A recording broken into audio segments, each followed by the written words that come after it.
For the resignation of Attorney General Merrick Garland during a hearing of the Senate Judiciary Committee on Wednesday over his memo ordering the FBI to prosecute threats perceived by local school board members. Arkansas Senator Tom Cotton. It's wrong. It is unprecedented, to my knowledge, in the history of this country, and I call on you to resign. Garland insisted his memo is only about violence committed against school board members, but the DOJ has cataloged 13 federal crimes for which parents could be prosecuted for speaking out at school board meetings. Fox's Kevin Cork. A New York City judge has upheld Mayor de Blasio's vaccine mandate for city workers to get vaccinated against the coronavirus or risk being sent home without pay, prompting a dire warning from fire union leader Anthony Ansbro. You're going to see dozens and dozens of firehouses closed. You're going to see response times climb. America is listening to Fox News. There's so much that's new with the Eat Fresh, Refresh at Subway restaurants that we can't possibly fit it all into one radio spot, but I'm gonna try. There are amazing new toppings like hickory smoked bacon, bacon and smashed avocado. Try your favorite sub on the new breads like the hearty multigrain wheat or the artisan Italian white bread. Not to mention Subway's thicker, juicier steak. That's all I have time for. You gotta refresh to be fresh. Only at Subway. When's the last time you looked at your homeowner's insurance? An easily overlooked part of covering our home is what's inside of it. Over time, we buy things we don't want to lose, but don't update our contents coverage. The smart thing to do is get the answers and level up our insurance to make sure we're totally protected. That's the Insurance Extra Point. Get out there and make something good happen today by calling Guahan Insurance Services at 475-1162 or visit us at the Camacho Landmark Center in Tamuning. A federal appeals court has ordered the state of Oklahoma not to execute John Grant Thursday afternoon or another inmate later in the month, staying their executions while a federal court lawsuit that challenges the state's lethal injection protocol is pending. The state's attorney general will ask the Supreme Court to lift the stay. Charges have been filed in the murder of an Illinois police officer. Prosecutors investigating Tuesday's shooting death of a Pontoon Beach, Illinois police officer have filed first-degree murder and other charges against 31-year-old Scott Hayden. The charges include unlawful possession of a weapon by a felon. If convicted, Hayden could face a sentence of life in prison. Let me be very clear. We will absolutely be seeking the maximum sentence under law in this case. Madison County State's Attorney Tom Hain. 36-year-old Officer Tyler Timmons was shot while investigating a suspected stolen vehicle at a gas station in the Illinois suburb of St. Louis. Rich Dennison, Fox News. The district attorney in Santa Fe, New Mexico, saying Wednesday it's still too early to know what charges, if any, will be filed for the fatal shooting on a movie set in New Mexico last Thursday. Residents of Lake Charles, Louisiana, are cleaning up from severe weather again. They've been through hurricanes, they've been through flooding, they've been through winter storms, and now this neighborhood here, Pine Mist, in Lake Charles, is dealing with cleaning up after a tornado. This house is completely destroyed. People are trying to go through it to see if there's anything left that they can salvage at this point. The roof was ripped off, and we're told no one really knows where the roof went. It could be just in little pieces and splinters. But what I can tell you, and something that's really good to see, is that right after all of this happened, neighbors started coming out to help each other. It's Mark Rigsby of Fox 44 in Baton Rouge. Lake Charles was hit with 2 hurricanes last year, including a Category 4 storm. I'm Jack Callahan. This is Fox News. Everyone has a busy schedule these days, and sometimes we forget to schedule our routine dental checkup and cleaning. Don't neglect your dental health. Schedule one today with Dr. Robert Yang and his Smile Team, conveniently located at the East West Business Center on Marine Drive, Upper Tumon. Call us today at 647-8702 or 3. Again, that's 647-8702 or 647-8703. We make smiles happen. Leah Dunca from Security Title here with a little information about trusts. A trust is a legal entity capable of owning property. It can protect property from issues such as lawsuits or divorce and can be used to distribute property and avoid probate. Many trusts start as revocable but become irrevocable when the initial trustees die. Work with your estate planning attorney to see if a trust is a good fit for your family property. Call the professionals at Security Title. We are here to help. You know all those amazing photos and videos saved on your camera roll capturing your love for Guam? We want to see it. Log on to visitguam.com/Instagram to submit your best moments for a chance to win weekly prizes. The Guam Visitors Bureau will choose a weekly winner, so share your love for our island paradise now and win. Brought to you by GVB. Thank you for making Guam a better place to live, work, and visit.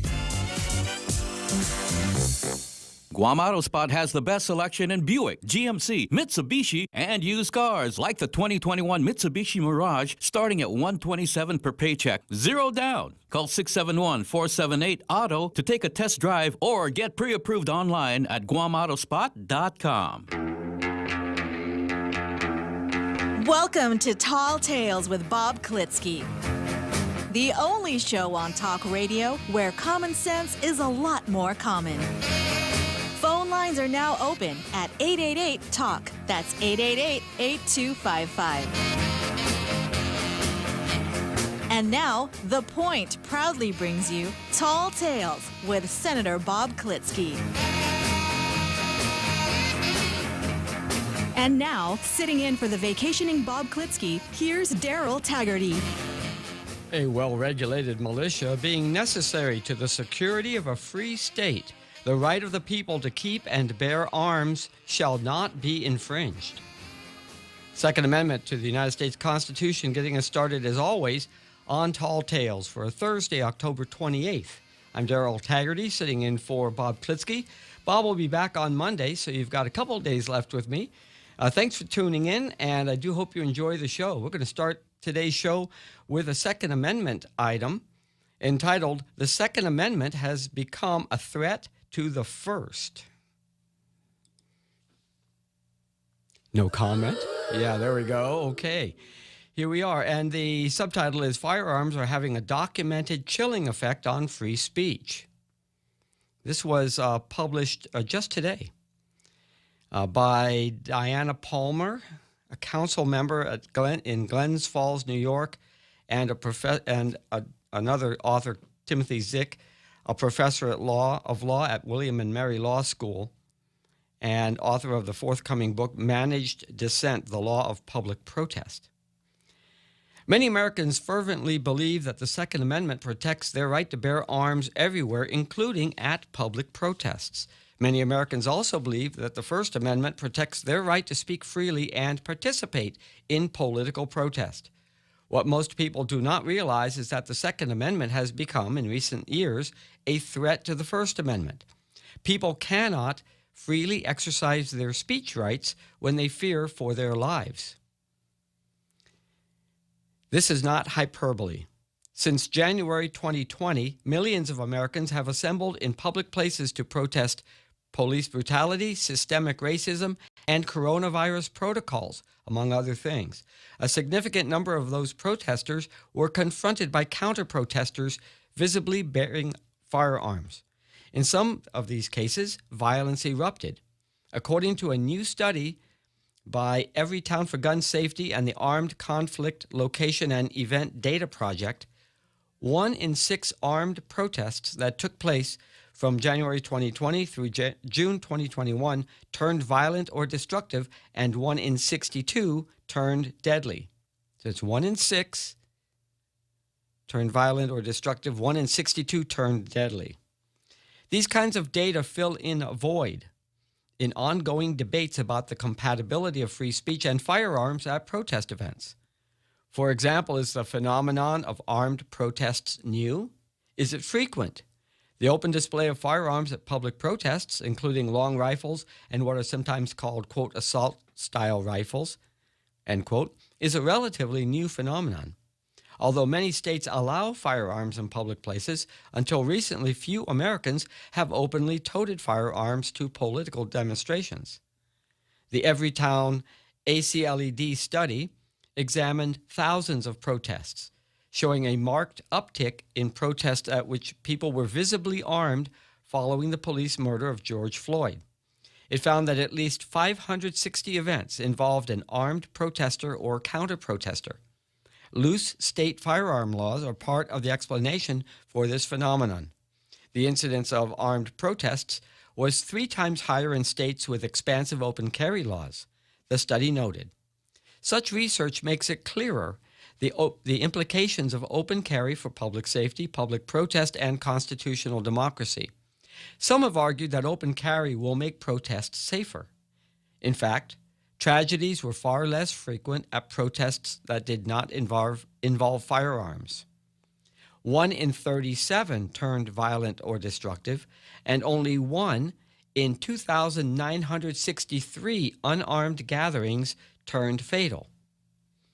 In short, the visible presence of firearms increases the risk of violence and death when exercising one's First Amendment rights.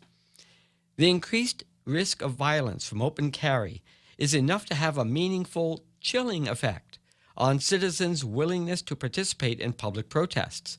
Research thus far has focused on open display of firearms, but further study is needed to evaluate the public safety concerns that may still be present when protesters or counter-protesters bring concealed firearms to demonstrations.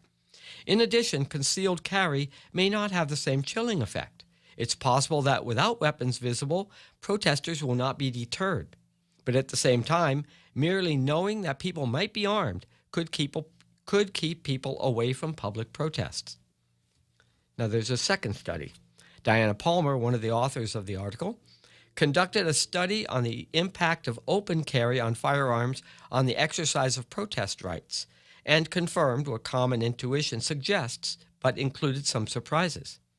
The study found that participants were far less likely to attend a protest, carry a sign, vocalize their views, or bring children to protests if they knew firearms would be present. Participants were asked about their willingness to participate in protests in 2 groups. In the control group, firearms were not mentioned in the questions. In the experimental group, they were. The questions did not specify whether the participants were visibly carrying firearms or not. The participants in the experimental group were much less willing to participate in expressive activities than participants in the control group to whom firearms were not mentioned. That hesitation was present regardless of the respondents' political ideology. It was experienced by gun owners and non-owners alike.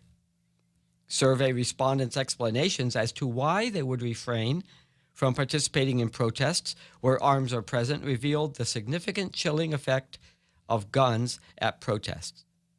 Among other things, respondents indicated, "I feel like I would be antagonizing firearms carriers, and that could lead me to being injured. If they started shooting, I would be concerned they would target me for what I said. I'll let the people with the guns do the talking. Nothing is important enough to be shot over." Some open carry proponents insist that they bring firearms to protests to defend themselves against potential violence or to ensure that First Amendment rights of all participants are respected. However, the Everytown ACLED study concluded that 77% of armed protests during the observed period were, quote, driven by far-right mobilization and reactions to left-wing activism. The study also found that 84% of armed protesters at Black Lives Matter protests were counter-protesters from extremist groups such as the Boogaloo Boys, the Proud Boys, and other right-wing groups, 84%. Rather than being motivated by self-defense or civil rights concerns, the decision to carry a gun tends to follow far-right political ideology. Whatever the motives of firearms carriers might be, the clear social perception of would-be participants is that armed protests are unsafe. That finding is crucial to understanding the potentially devastating effect that bringing guns to protests can have on the exercise of First Amendment rights. The Supreme Court will soon decide whether there is a Second Amendment right to carry firearms and other weapons in public places, a question it has yet to weigh in on. a pending case, New York State Rifle and Pistol Association versus Bruin, involves restrictions on concealed carry permits. To decide it, the court will need to determine whether the Second Amendment applies outside the home. As the studies show, the answer has profound implications not just for public safety, but also for constitutional democracy. As courts and legislatures consider gun regulations, they ought to bear in mind not just the physical dangers of armed protests, but also the social harms associated with them. For many, perhaps an increasing number of Americans, participation in armed public protests may simply not be worth the risk. Even if public protest survives, only those willing to risk their life or who are inclined and able to carry weapons in defense of their own right to protest may want to participate. Rather than serving as a democratizing means of expression, protest may become an armed contest and the exclusive preserve of the non-peaceable. Most concerning is that public protest, as we know it, may cease to exist at all. That would deprive Americans of participating in one of the greatest traditions of the country, expressing their views, engaging in public life, and advocating for democratic change. And that is a story that is part of a project called the Battle for the Constitution in partnership with the National Constitution Center. And the article is called "The Second Amendment Has Become a Threat to the First." And that's published in The Atlantic just today, October 27th in the States, 2021. Article on the Second Amendment here on Tall Tales. And if you, I had my phone here, but it doesn't seem to be giving me the, there I am. Okay. So I can take a look at Facebook comments. I don't see any on the any calls on the phone. 888-8255. You can go ahead and weigh in on this as you like. And let's see if I can pull up there it is. Free at last. On this is as you like. There we go. I can. Okay. Let's see. William says Senator Ted Cruz destroyed Attorney General Garland on the examination into critical race theory, and the Department of Justice directing the FBI to investigate parents opposing critical race theory as domestic terrorists. And it goes on. And then Jose Martinez says, it's from The Atlantic. And then exactly catch-22. Liberal Democrats will do anything to get their way. Turn the second on the first. Hilarious. Fear of reprisal from government of Guam officials is what keeps the safe practice of the First Amendment quelled on Guam. That is true. Not Second Amendment. Fear of reprisal from government of Guam officials is what keeps the safe practice of the First Amendment quelled on Guam. For example, look what happened to the special ed teacher who openly participated in a protest against vaccination mandates here on Guam. Let's see. And then, but this article confuses what the First Amendment is. And then William says, LOL, was this article written by Alec Baldwin? And then the First Amendment is by government can make no law to restrict free speech. This article begins on a false pretense. Let me ask you then, is this a phenomenon that it's that the government can say cannot restrict guns, but if carrying guns is affecting the willingness of people to protest? That's not a First Amendment violation. and this article also leaves out all the intimidating other groups like Black Lives Matters, people who had like Antifa, right? It's good. It's good. There's other things there, but it leaves out a lot. And that's the first thing it left out is the fact that the First Amendment is about the government can make no laws. So practicing the Second Amendment is not a violation of the First Amendment or quells it. It's kind of a fear-mongering article. People who insist that they have the right to bear arms to protect their rights of free speech, go to a protest. Whether they are the protesters or the counter protesters is the topic of the study. They looked at, over an 18-month period, all public protests and whether those protests were armed. Either side, protesters or counter-protesters, armed or not reported as having no arms known to be present. Fine. And then they got the statistics from it, and then they're saying, if people, then there was a second study, if people know that there's going to be arms at being carried at a protest, are they likely to attend? Well, it's just fine The answer was no. to ask those questions. But the premise is that the practice of the Second Amendment is helping people not to practice their First Amendment rights. And that's not, the First Amendment rights is not about just practicing free speech. First Amendment right is that the government cannot make any laws to quell free speech. So just the presence of somebody with a legally open carry firearm is not a threat to the First Amendment. If a person is less likely to participate in an event because that's not the government doing it. No, it's not the government doing it, but it is the exercise of the Second Amendment, which is the fact that is influencing the person who wants to exercise his or her First Amendment. It's not the government. None of this involves the government. Well, when you talk about the First Amendment, you have to involve the government. Because that's what the Bill of Rights are about.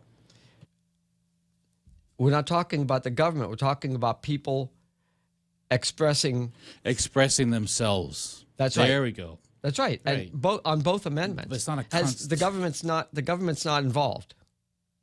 It's people expressing themselves and people bearing arms to an event where people are expressing themselves, whether they are carrying it to protect themselves so that they can, because they feel threatened by the protest or by the event, or they are going there to make sure that they don't get harassed or they have to defend themselves. Or they can just wear it because it's legal to do so.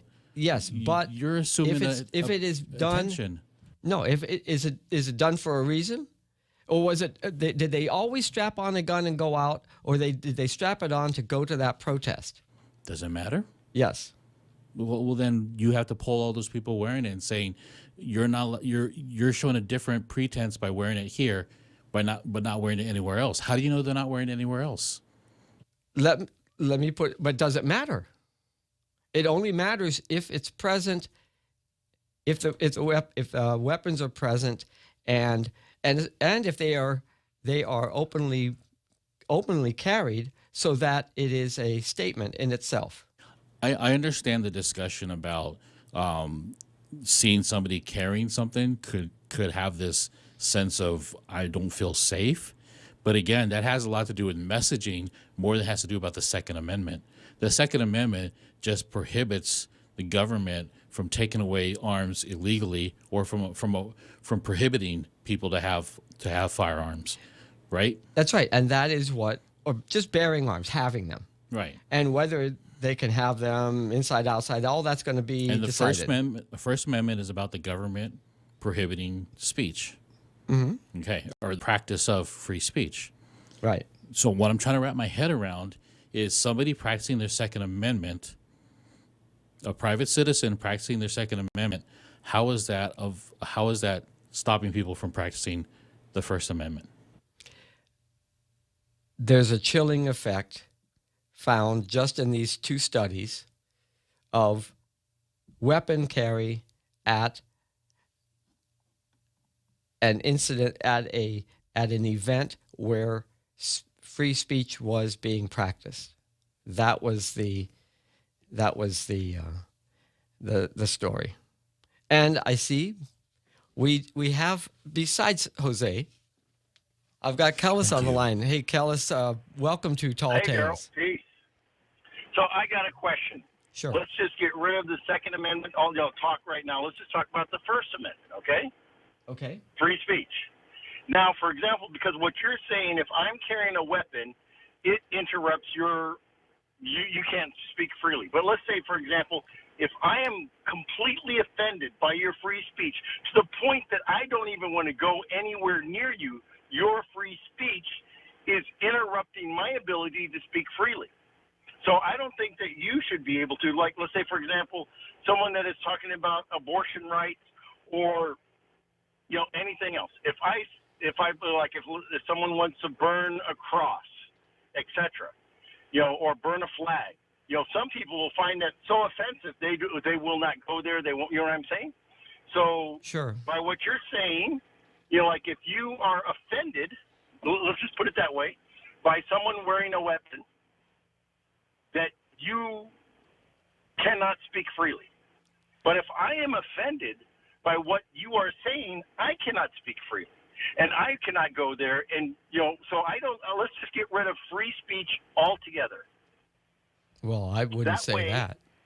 Why not? Because if you are saying something that I oppose at the top of your lungs, this is what I honestly believe. I defend your right to say it. Even though it makes me physically ill, even though it makes me to the point where I cannot understand what you're doing, I will defend your right while I myself will oppose your right at the top of my lungs. Okay, thank you. So, but the same idea. So, for example, if you're saying that a person is offended because another person is carrying something, let's just say if I'm carrying an umbrella because I have the right to carry an umbrella, because it's possible to injure, hurt, and kill someone with an umbrella. Would you not agree to that? Yeah, sure. So, in other words, if you may be offended. You may have a phobia of umbrellas. So you're going to sit there and say, no one should carry an umbrella unless it's raining. No, I'm not even saying that. Not saying that at all. I'm not saying that you can't. I'm just saying, and the point of the article is that there are people who, when they see that a free speech event is going to be attended by people carrying weapons, whether they are the proponents or the opponents of this event. Right. If they know that there's going to be weapons carried, or they think there's going to be weapons there, then they are less likely to attend. That's their free choice. That's right, but it is. So in other words, if you are getting rid of that person's free choice. If you're saying, so what happens if there's no weapons there and a person doesn't attend? Because that's by free choice. But if you're sitting there, like I said, but if I went to a pro-choice rally and I saw people talking about they want to be able to kill a child up into and including after birth, which is legal in Virginia and in New York, right? I myself would be completely disgusted, and I would go there screaming at the top of my lungs if I could. But what I'm saying is, if that's what they're talking about, I might be so offended by their free speech that I would not attend. And because of what they're talking about is so vile, so damaging to me, so repugnant for me, that I wouldn't go. So like if you're sitting there saying, I won't go to this rally because someone might be carrying a gun. Well, I don't want to go to this rally if someone might be saying it's okay to kill a 15-minute-old baby. But also, in my point of view, I don't think, even before the heart is registered, an abortion is legal or viable. Because what I believe is, the moment of conception is life. And if it would not be possible to convince me otherwise. Because, for example, this is something that I don't understand. Like, for example, in Hawaii, it is against the law to even touch an egg, a sea turtle egg. There's federal, state, local, county laws against it. Because there might be a chance that that egg will become a turtle. But they do not agree that a millisecond after an egg is fertilized, that is a human person. But if you were to take that zygote, that egg, after the incident was fertilized, and you take it to a lab, and they could say, this is going to be a boy. He's going to have blue eyes. You know what I'm saying? Yes, I They do. can tell Yes, you I understand. I everything understand about all that. of this. I understand So everything. This is what I'm getting. Okay. I said I understand all of it, but this kind of posing a free speech item against another free speech, and that's why you have protesters and counter-protesters. You have people who believe strongly enough about the subject to attend. Yes. Right, and the studies, 2 studies.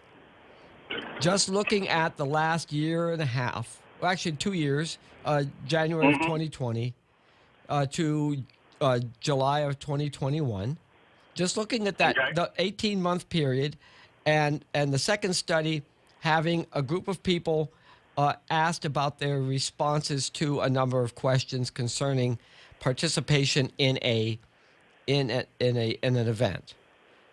Right. And the question being, what are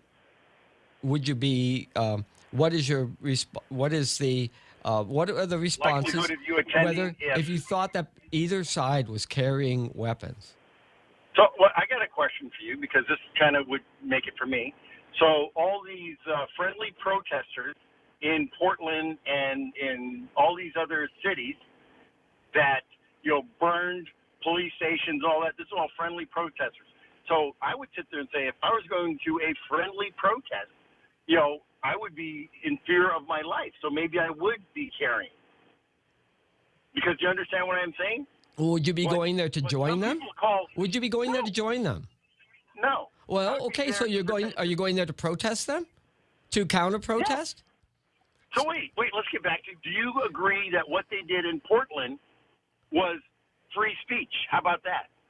Why are you asking me that question? That was a matter. No, because when the moment you cross from speech to destruction of private property, it's a crime, and that's a matter for law enforcement. That is not free speech. People were arrested. I can't control that. I'm sitting here on the radio and I'm posing a question, but you're asking me what I think about protesters in Portland? Well, no, come on, Callis. I don't know what type of protest. Callis, what are you asking me that for? Why would you ask me? What does that have to do with the price of tea in China? It has nothing to do with the price of tea in China. then stick to the question. What I'm saying is there are a lot of people, for example, that believe that what happened in Portland and all those other places was free speech. A lot of people believe, Kellis, is what you said. A lot of people believe. And so for people who were not present there, for people who were not in the protest or in the counter-protest in each of those towns and cities across the country, you're going to generalize about them completely. The whole bunch. We're sitting out here in Guam. We're looking at a question about First Amendment and Second Amendment rights. Okay. We're not talking about what people believe those protesters, whether we thought those protesters across the country were violent and should have all been locked up. Arrested. Right. Yes. That's not what we're talking about here. So let's get back to the rights, right? The First Amendment, Second Amendment. Which one would you like to throw away? I don't think either one has to be thrown away. I don't think because then what's wrong with, if it's legal, why can't I carry a weapon? I'm not saying it's not legal for you to carry legal or illegal to carry a weapon. It is a feature of our political landscape that carrying a weapon to a free speech event has a chilling effect on would-be participants. That is what I'm pointing out here. That's all. That's all. And maybe you can weaponize that. You can say, okay, good. Next time there's a protest up at Retidian, I'm coming armed. Because perhaps less people will be willing to show up. Because I don't want that protest to happen. I want my counter-protest to be more effective than their protest. You see what I mean? It becomes as free speech. It becomes a factor in the expression of free speech. And that is the point of the article.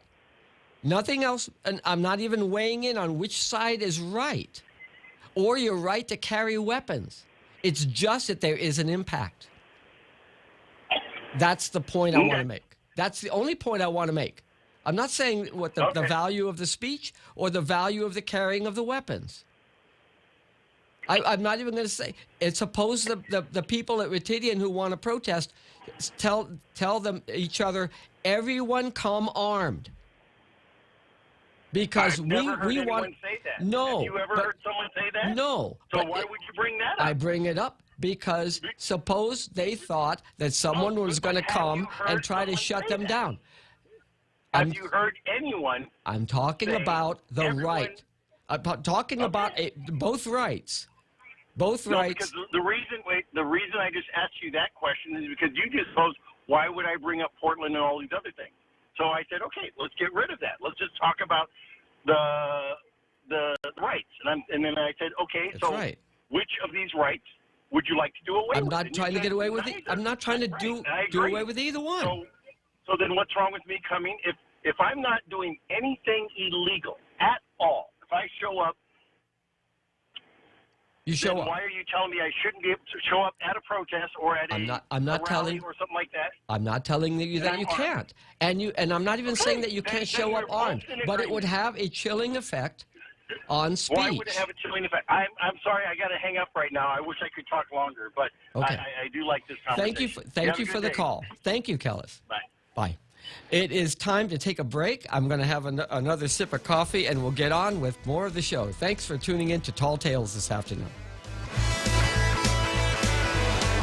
The Extra Point with Jerry Roberts of Guam Training. Hi, I'm Jerry Roberts, and every day on The Ray Gibson Show, I get to comment on the incredibly diverse, fun, challenging, sometimes frustrating, often exciting, but always interesting world of work. I hope you'll be there with us. You can find daily transcripts of The Extra Point at guamtraining.com. Tune in every weekday morning at 7:20 for The Extra Point with Jerry Roberts, brought to you by Guahan Insurance Services and First Hawaiian Bank on 93.3 The Point.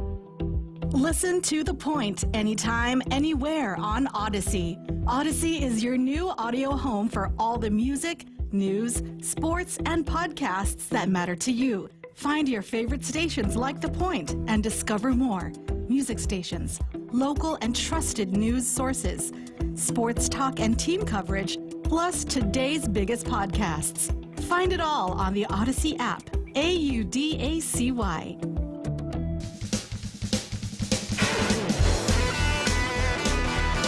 And now, back to Tall Tales with Bob Klitzkie, the one radio show politicians don't want you to listen to. Call now, 888-TALK. That's 888-8255. And now, sitting in for the vacationing Bob Klitzkie, here's Daryl Taggarty. Yes, indeed, I am. I'm sitting here for Bob Klitzkie, who will be back on Monday. And we've got another caller on the line here on Tall Tales. Dr. Ron McNish, welcome to Tall Tales this afternoon. Hey, half a day, Daryl. Half a day, Guam. How you doing? I always love your show in the afternoon, Daryl. Thank you. I do too. I'm having a good time.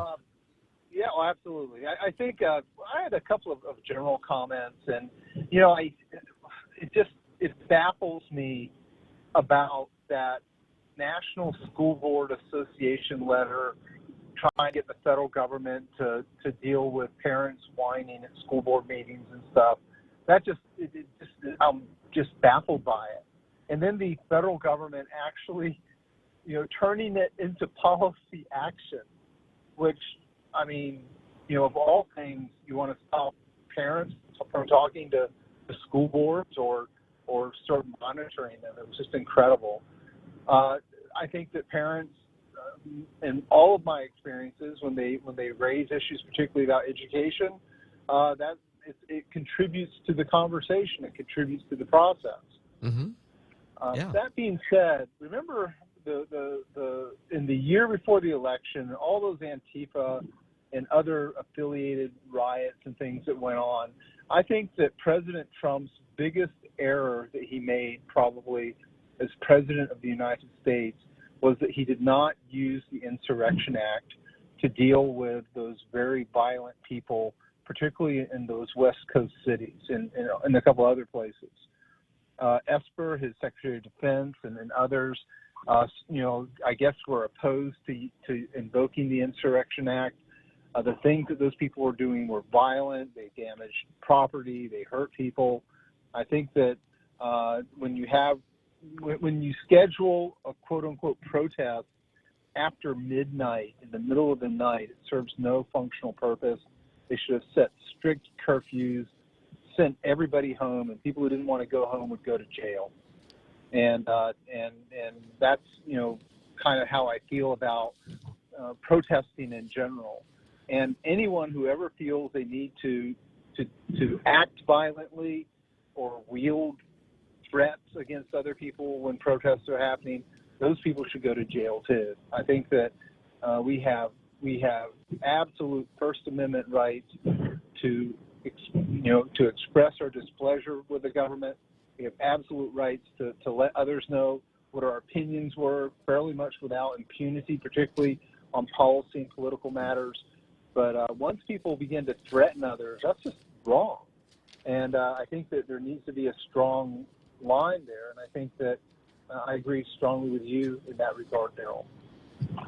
Well, it's a problem, and it's just pointed out. I just wanted to bring it up because it's a problem. Some people feel like they cannot be participating. They would not participate, and it wasn't people who were already planning to go to a protest or a counter protest. It's just people, whether they were gun owners or not, and that was why there was this study, an academic study done of people asking hypothetically, would you be more willing to go or less willing to go? Are you someone who would you want to speak out about something that you feel strongly about? Would you feel like you want to go to an event that you feel strongly about, that you would where you would want to counter protest? It was interesting and good for people to sit back and examine how is it that we are seeing free speech and protesting, or it's free speech these days. And almost 40 years ago, when I was in college, I think the sociology department at my university decided to do a study, and they did a study on how people act in minor traffic disputes, and the controlling variable was whether they had a shotgun on the shotgun rack on the back of their pickup truck or not, and how people acted differently when that particular variable was entered into the mix. Mm-hmm. And I think that certainly, I remember, it's so funny. I'm a big critic of this on the Guam books, in the Guam statute. If a person is an expert in the martial arts or karate or whatever, they're supposed to go down and get registered and have register themselves as being an expert in these violent methodologies and stuff. And, it's absolutely hilarious. And by the way, that law was passed at the height of Enter the Dragon in 1973. Yeah, and of course, nobody ever registers themselves. Of course they don't. I mean, who would be that stupid to show everyone that I'm a walking dangerous weapon, and the moment I touch someone, they're going to fall to pieces? 007, License to Kill. Right. Yeah. And I think, though, that I saw this Dave Chappelle counter-protest. This one guy was holding up a sign saying, "We love you, Dave Chappelle," and he was just flocked by these counter-protesters, and they tore up his sign, and they left him holding like a little broomstick, and then they started shouting that he had a weapon, because he was holding the broomstick that his sign was attached to. I think that rational people who have rational views of these kinds of questions, I think I would respect people with other views than mine and listening to them. But once they cross the line and do violent things to other people, or even threaten to do violent things with other people, that's a fairly clear line. And I think that we should be mindful that tolerance is or violence is never tolerated, and when we oppose someone's speech. And I know of nobody I hang out with would ever act violently toward people they disagree with, because we're in a civic discourse. We can actually learn more from others we disagree with than not learning from them. We should embrace people who don't have opinions that are similar to ours, because we can find the faults in our own logic, or maybe the limitations of our own opinions, or even enhance our own opinions by learning from others. And that's the key value of free speech, is it's the exchange and kind of back and forth of ideas that shapes our reality. According to the Whorfian hypothesis, our reality is shaped by the words that we can think about and say, because that's what our reality is how we describe it. Mm-hmm. And so there's something to that. Yeah. It's one of the benefits of having talk radio. We can hear more of the opinions of people in a wider circle. And then also with social media, you hear more the words of people in a wider circle. And if you use it for education, that's good. If you don't use it to broaden your experience, then not as good, you know. Are you there? I think in the case of social media, it showed me just how dumb the greater portion of the population is. If people believe, you know, without any question, the things that they see on the internet, everyone, 20 years ago knew not to trust the internet. Everyone knew that. What's the difference between the internet today and the internet with social media today and the internet of 20 years ago? The difference is there are news organizations that have been infused with a lot of this nonsense that have not been sufficient filter to really regulate themselves. That's the unfortunate part about it. Well, Ron, we've had 20 years to educate our youth and educate each other. And that's what education is for. Don't believe everything you see and read. And that was the case even during, 20 years ago. You didn't pick up a comic book and expect it to be, gospel. And so, it's only a different medium, but it's the same warning. As far as anything you would pick up and read from a book or hear from a person or now read it online. You just have to be discerning, that's all. In my opinion, you can always trust Daryl Taggarty on the radio. Oh, thank you. I'm trying not to lead people astray, but like all people, do I have an agenda? Well, might be. I might have an agenda. But it's an agenda that's welcome to debate and discussion, and that's the key difference. Is you embrace that people have different opinions. Well, there was a question that came up as soon as Ray Gibson and Bob Klitzkie asked me to hold myself available as a substitute on this station so that they could leave, or if they got, unable to show up in the morning or in the afternoon, I'd be available on short notice to come in and keep the shows going. And that question was, why would you trust me? We not having the same background as the two of you. And they said, well, we know who you are. And so I've tried to be very respectful of all the differences of opinion that I encounter here on this station. I'm not a product of this culture that you find commonly on a Fox affiliated station. I am a product of a wider culture, and I just come from that, and I'm able to hang.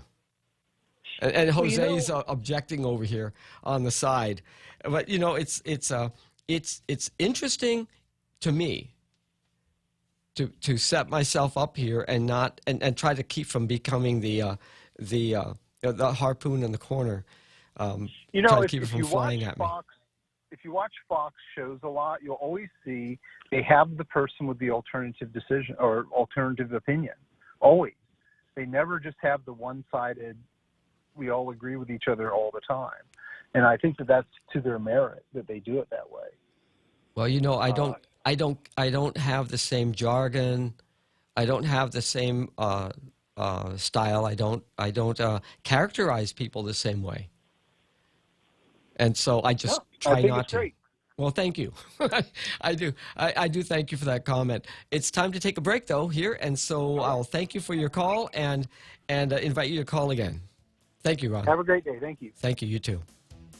Just an amendment to them welcoming you here as a co-host or as a guest host.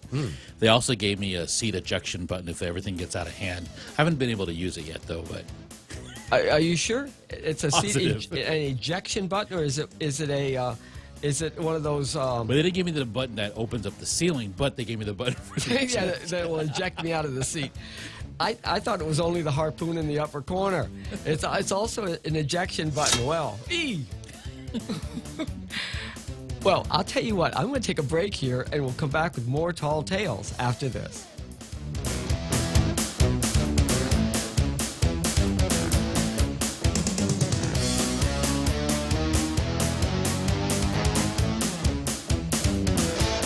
Try Guam's original Chamorro restaurant with Pica's best 5 years running. Mezcla Chamorro Fusion Bistro. Experience Chef Peter's candied salmon over scallion coconut rice, octopus tenactac, Chamorro platter, and their award-winning gourmet hamburgers. Or if you're looking for something healthy, try their keto-friendly menu. Come and enjoy Mezcla's half-a-day service at their Hagåtña and Grand Plaza Tumon location. Call their Hagåtña location at 479-2652 for reservations.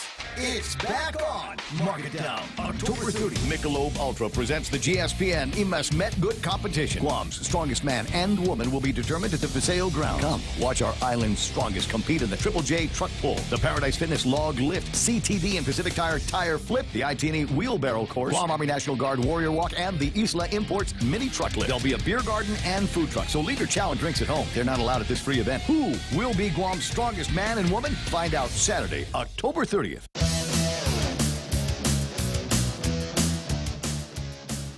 Oh, it's my turn again. Welcome back to Tall Tales. I'm Daryl Taggarty. We've got about 7 minutes before the top of the hour and Fox News at 5.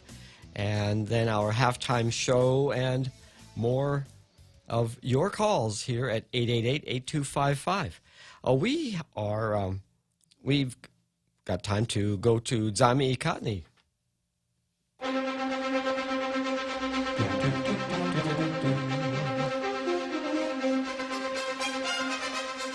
I wanted to get to these editorials that appear in the PDN and the Guam Daily Post today.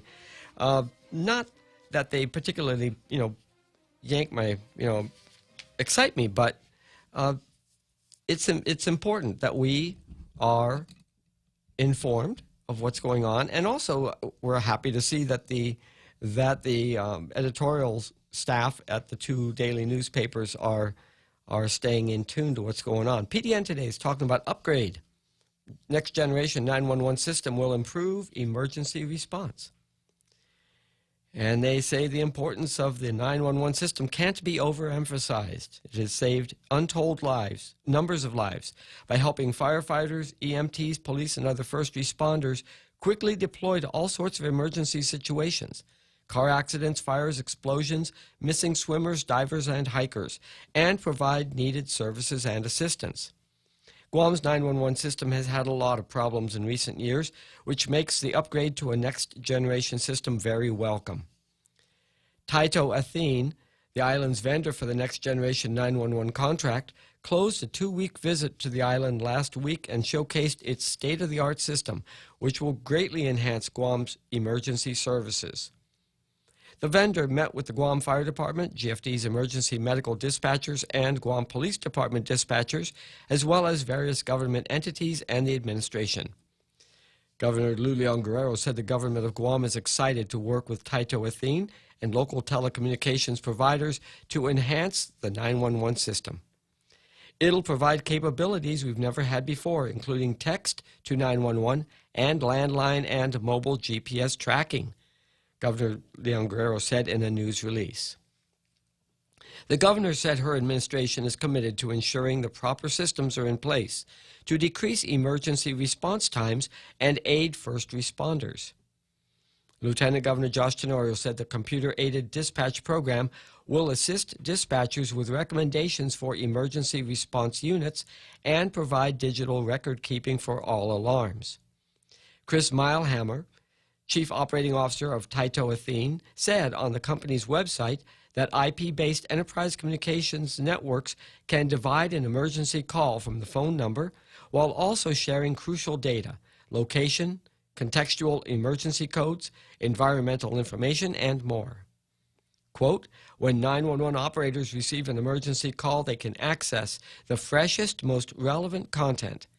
In this manner, enterprises and 911 personnel work together to make optimal command and control decisions based on true situational awareness, without the need for additional voice input from the caller. Milehammer said on the website. The entire community is looking forward to the next generation 911 and the improvements that come along with it. And that's the PDN's editorial. Upgrade. Next generation 911 system will improve emergency response. And I got to say, it's better than a landline telephone. We've only been paying for this for 20 years. It's about 10 years late in coming. And my question is the rest of the emergency response system ready to interface with it? Land and lot mapping? Building plans? Responders' comms equipment? How about the courts? How about inside the fence? Does Guam's 911 system interface with the 911 system on base? Should it? Can it? Should it not? These are all questions that have been raised for the last 20 years. So you have and I'm all totally in favor of the next gen 911 system. I'm glad it's finally in. But is the rest of the system ready? Just because you can call it in and it's all digital, does it mean that police are going to get there any faster? Does it mean that the EMT is going to get there faster and have the correct stuff to deal with it, with the situation? What is the incremental improvement besides having this hardware, software training up at 911 that finally works all the time?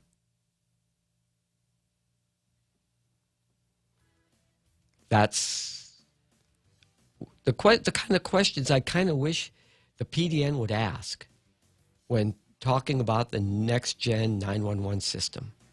How does it better serve the people of Guam?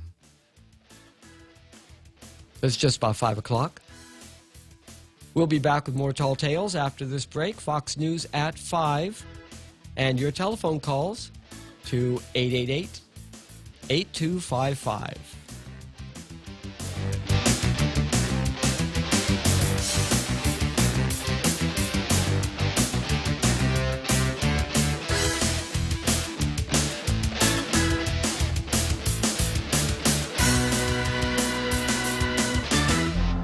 The Point is KUSG, Hagåtña, Guam, 93.3 FM and 104.3 HD3.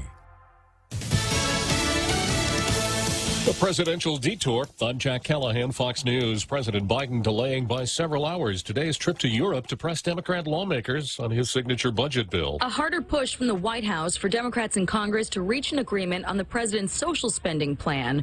The White House argues it will be easier for President Biden to convince other countries to adopt aggressive climate proposals if he has something tangible to bring to the table. But first, he has to get his own party on board in time for his trip to Europe. But on the Hill, a flurry of give and take. Several proposals to pay for the plan undergoing changes at the 11th hour, prompting progressives to again vow to block any vote on the bipartisan hard infrastructure bill until the social spending is finished. Fox's Jackie Heinrich. The president's foreign trip will take him to Rome for the G20 summit and then to Scotland for climate meetings.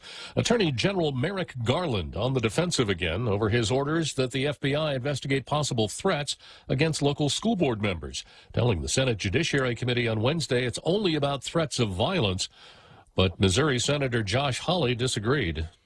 General Garland, you have weaponized the FBI and the Department of Justice. Your U.S. attorneys are now collecting and cataloging all the ways that they might prosecute parents. Senator Hawley told Attorney General Garland, thank God you're not on the Supreme Court. A judge in New York has refused to block the city's mandate to city workers to get vaccinated by Friday. Judge Lizette Colon cleared the way for New York City to enforce its COVID shot mandate on police, firefighters, and other city employees. The challenge, filed by the Police Benevolent Association, considered Mayor Bill de Blasio's requirement an overreach, saying that a current policy that gave cops a choice of getting the vaccine or a weekly test was sufficient. Fox's Gernal Scott. That means city employees in New York, including police officers, firefighters, and sanitation workers who don't have the shot, could be sent home starting Monday. America is listening to Fox News. Wow, nice smile. So perfect and all. Thanks. I owe it all to Dr. Robert Yang and his smile team. They do wonders for a healthy, happy mouth. Got teeth? Don't wait until they hurt. Schedule your routine checkup and cleaning with Dr. Yang and his smile team. Suite 119 in the East West Business Center, Upper Tumon. Call 647-8702 or 3. The best thing that happened to teeth since toothpaste. Dr. Yang and his smile team. They make smiles happen.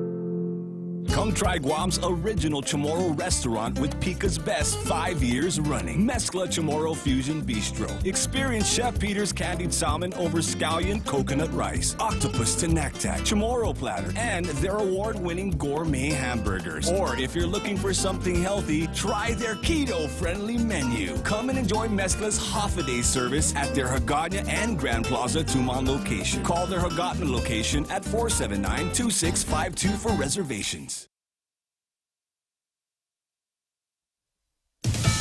As another migrant caravan makes its way through Mexico toward the U.S. southern border, the federal government has issued orders to limit where illegal immigrants can be arrested in the U.S. Homeland Security Secretary Alejandro Mayorkas has issued a memo with guidelines limiting arrests at schools, hospitals, rallies, and other protected areas. The secretary said we can accomplish our law enforcement mission without denying individuals access to needed medical care or children access to their schools. The protected areas mentioned in the memo include a place where children gather and a place where disaster or emergency response and relief is being provided. Some critics say weakening enforcement will only encourage more illegal immigration. In Washington, Jill Nato, Fox News. The United States has issued its first passport with an X where it says gender. The State Department says it expects to be able to offer the option to non-binary, intersex, and gender non-conforming people by early next year. The United States Special Diplomatic Envoy for LGBTQ rights, Jessica Stern, calls the move historic.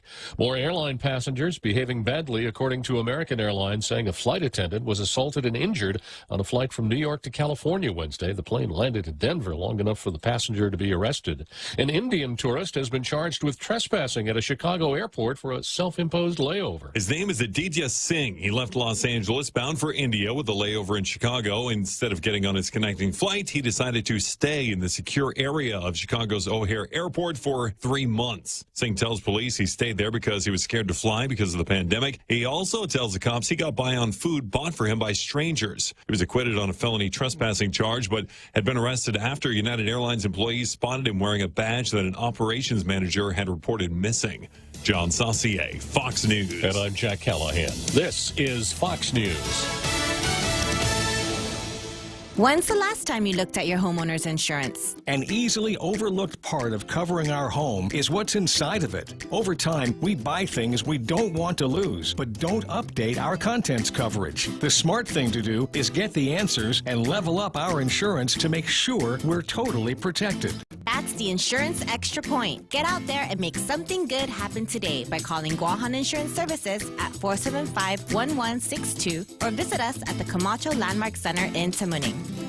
Need to finish the job or start one the right way? Get the right stuff at East West Rental Center. You can switch to easy mode using industrial strength equipment. With years of experience helping builders, East West Rental gives you exactly what you need. Tools for landscaping, concrete, lifts, trucks, tables, tents, chairs, water blasters, excavators, forklifts, air compressors, and more. Call East West Rental Center at 646-1463 or visit them in Upper Tumont. Open Monday to Saturday from 7 to 5, Sundays 8 to 5.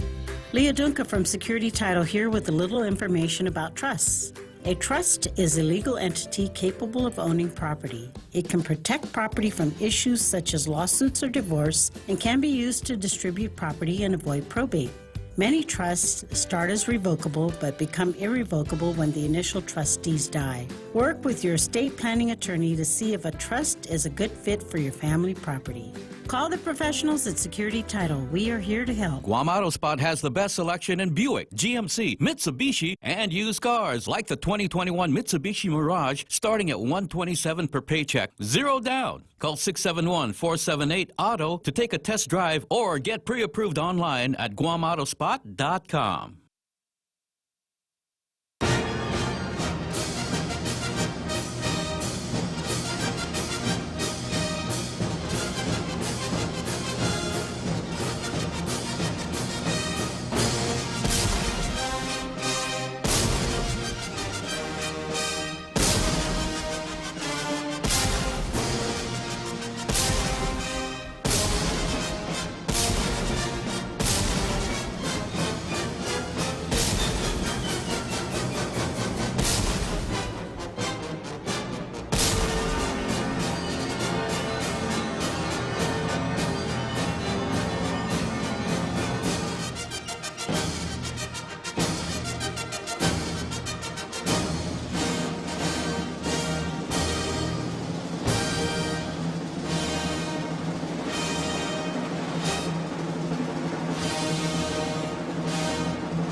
Welcome back to Tall Tales. I'm Daryl Taggarty, sitting in for Bob Klitzkie, who will be back on Monday. And I'm here to take your calls at 888-8255 and to discuss with you things that are kind of happening around the community these days, whether it's something I suggest or it's something that you suggest. You can make your comments on Facebook Live. You can watch the show on YouTube. You can listen to it on the radio at 93.3 FM. But thank you all for joining this afternoon. I'm just getting around to the second part of Zami Ikatni for the Guam Daily Post editorial, Good Police Work Hamstrung by Lack of Local Forensic Pathologist. And that's on page 18 of today's Guam Daily Post. The editorial reads like this. This week, the Guam Police Department's Criminal Investigation Division had a break in 2 murder cases, one of which was turning cold. On Tuesday, 2 defendants were arrested, followed by the arrest of a third on Wednesday. In the disappearance of Adam Messier, a Navy veteran whose job as a parachute rigger brought him to Guam. Messier, a Massachusetts native, went missing in September 2017 while he was employed in the tourism entertainment business and lived in a condo not too far from his work. The recent arrest of a woman in another case led to her telling police she saw Messier murdered in his own condo unit 4 years ago. Messier was killed for threatening to report illegal drug use by a roommate, according to court documents. The roommate called in 3 others to strangle and beat Messier to death and hide his body, according to court documents filed by the prosecution. On Thursday, police had another break in a different case involving the disappearance of 27-year-old Michael Castro, who was allegedly murdered. Remains believed to be Castro's were found in the Hanam Point area in Jigo on Thursday. Police also retrieved a 50-gallon drum and marked it with crime scene tape. Guam Police Chief Stephen Ignacio thanked the police investigators and Scott Wade, the acting chief of the Criminal Investigation Division, for their success in cracking 2 murder cases. Their efforts could help families of the deceased find closure, Ignacio said. We agree that police need to be recognized for their work. We also agree that leads from members of the community are crucial to finding justice and closure. But there has been a snag in the progress of some of the murder cases from the police to the prosecution side, and ultimately to the type or severity of cases that can be filed against the suspects. The government of Guam remains without a forensic pathologist within driving distance to a crime scene or to the Guam Memorial Hospital morgue to conduct autopsies in criminal cases. The last chief medical examiner in Gov Guam, Dr. Aurelio Espinola, retired in January 2019 after having served for 25 years in the same job. There have been attempts to hire a full-time Guam medical examiner, but the results have not led to filling the nearly 3-year vacancy. This means Guam must wait for the arrival of a forensic pathologist from Hawaii, usually a lag of 1 or 2 weeks, before an autopsy can be done to determine the cause of death. This determination is crucial. In one example, the 2 defendants in the beating death of Marine veteran Jaron Weilbacher could only be charged with aggravated assault and assault, respectively, while an autopsy was pending. When the autopsy was performed several days later, prosecutors were able to revise the charges to murder against 1 defendant and manslaughter against a 2nd defendant. The lack of a forensic pathologist continues to be an issue. When will this void find closure? It's true.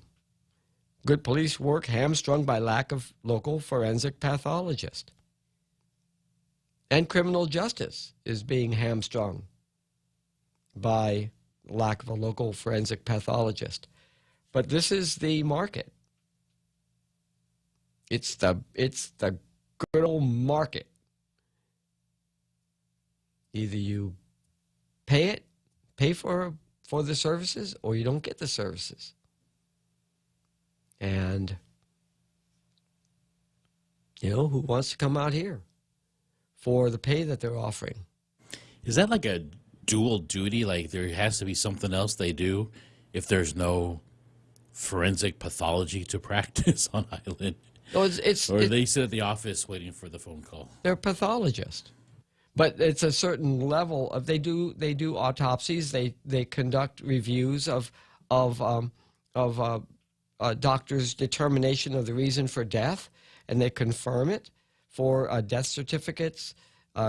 Any kinds of it's a member of the medical field. They are more highly specialized and have a different kind of invasive procedure.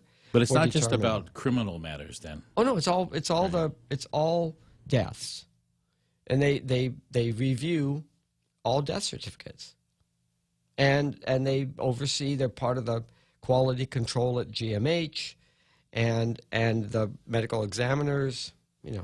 It's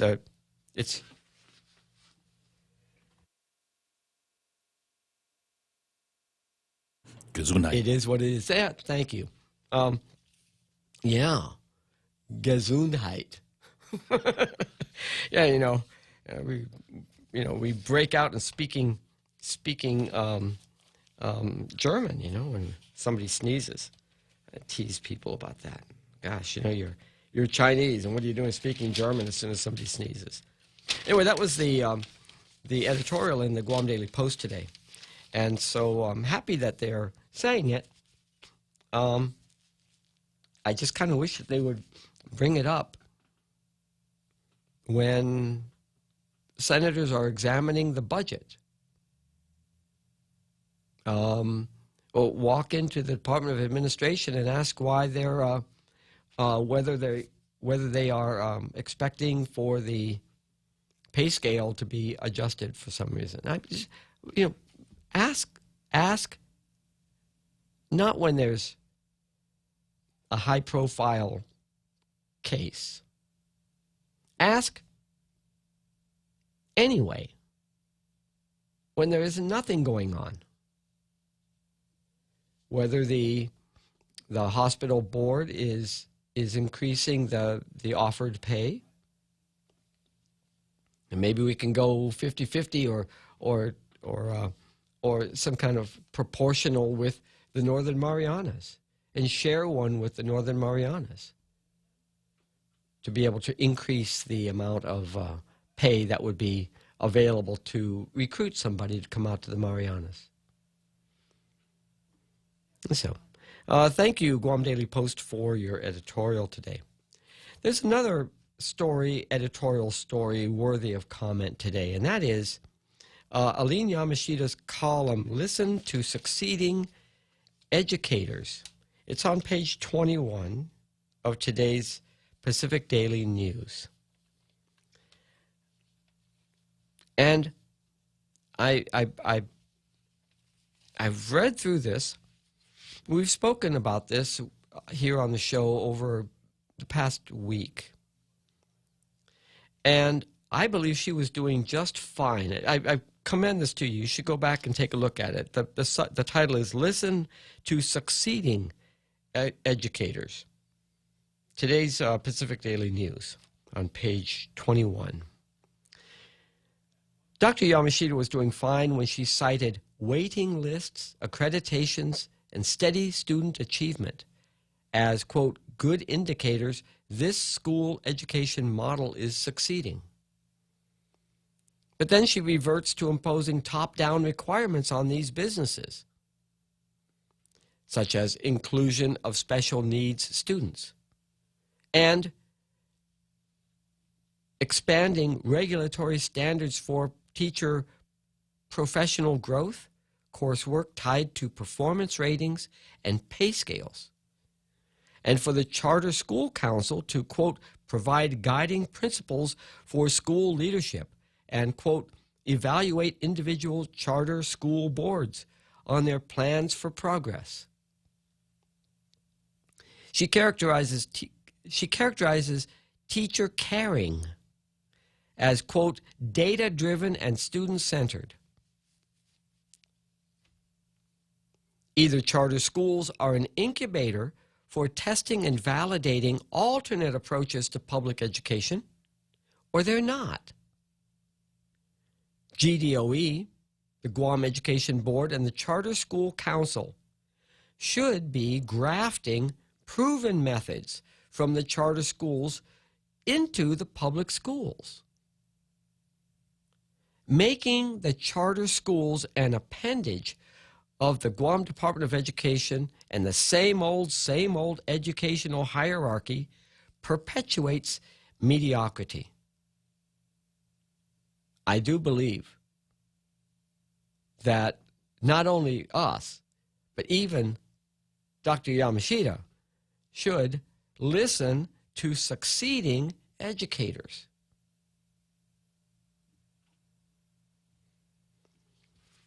And if you were reading the PDN today and got back to page 37, there's an advertisement by the Guam Board of Allied Health Examiners.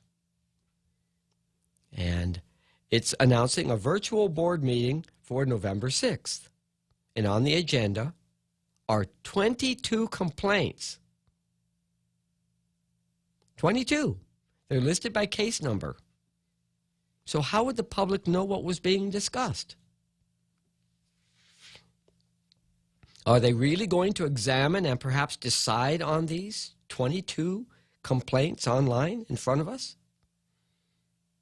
And what about the challenge by David Lobovsky, which you can read about in the Guam Daily Post on October 24th on page 2, about the Guam Board of Allied Health Examiners having a website and complying with applicable Guam law? The Attorney General, let's drop down to some comments I had already prepared about this. The Attorney General, in the article that runs in the Post on page 2, the Post on October 24th on page 2, the Attorney General seeks dismissal of David Lebowski's action against court action against the Guam Board of Allied Health Examiners, because Lebowski cannot compel boards to make rules. He doesn't have a judicial remedy. There isn't a judicial remedy, the AG says, and that Lebowski is not a beneficially interested party to compel the boards to make what he says is, quote, an impossible website, according to Public Law 34-79. So there's a public law on the books about how the Allied Health Examiners and the Guam Board of Medical Examiners are supposed to conduct their business in the public eye that they have not implemented. And coming up on November 6th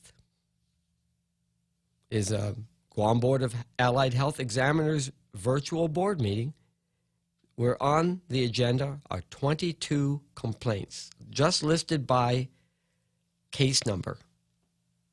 We don't know what these complaints are. But these people are acting in the public interest. And so one would think that they would be compelled to follow applicable policy, which, as expressed in public law. But the Attorney General is characterizing that policy as impossible, an impossible website. And that's just one part, small part of it.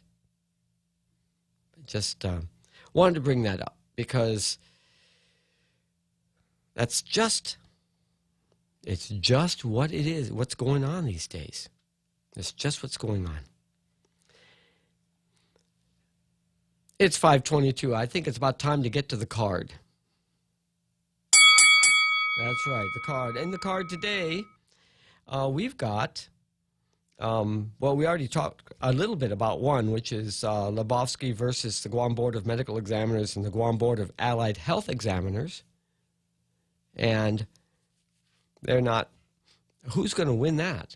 You know, the motions are going to be, we're going to be hearing about this over the next week. And I'm sure when Bob gets back, he'll be picking this up as well, because it's a really interesting sort of tit for tat where a member of the community is trying to compel the government to follow law. Follow the law. Uphold the law. Enforce the law. You know. What a novel idea.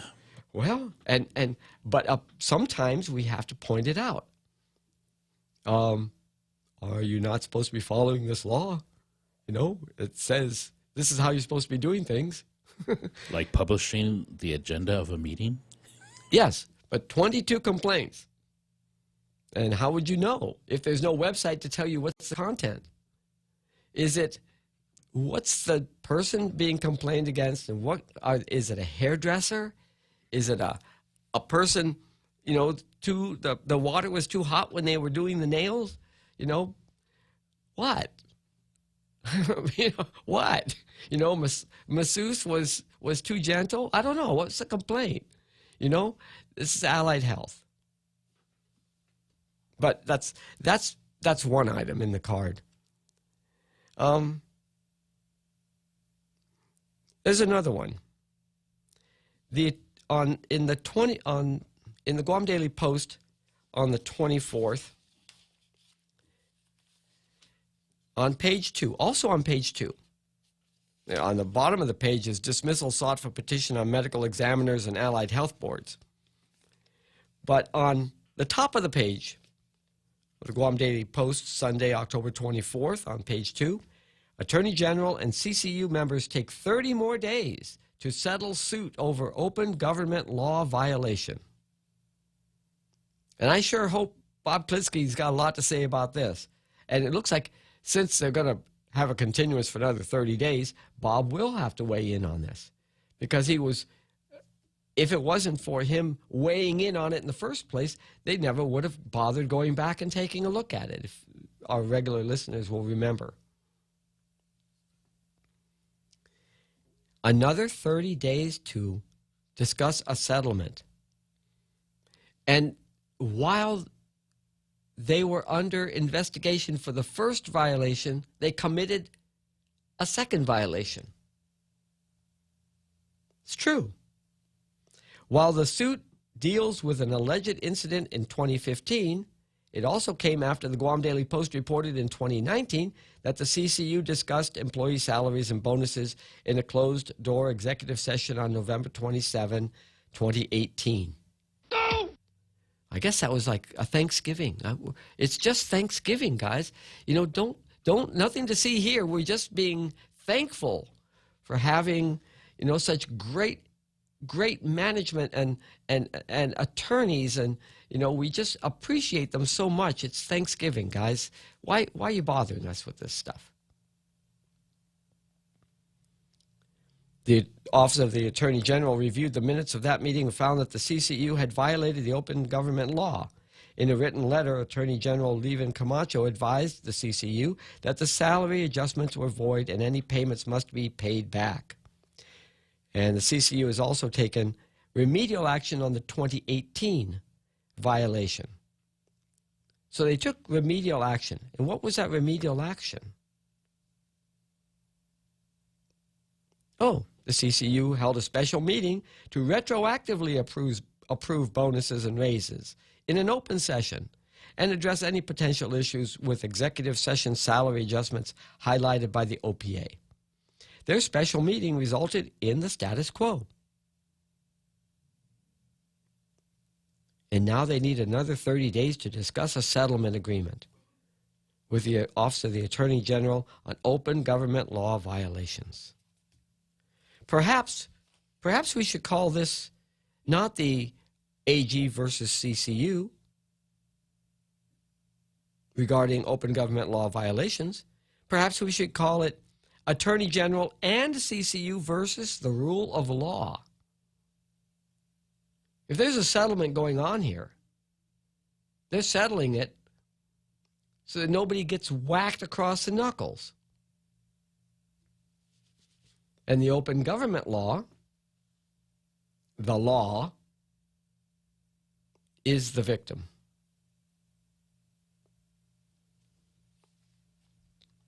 What else do I have on the card here?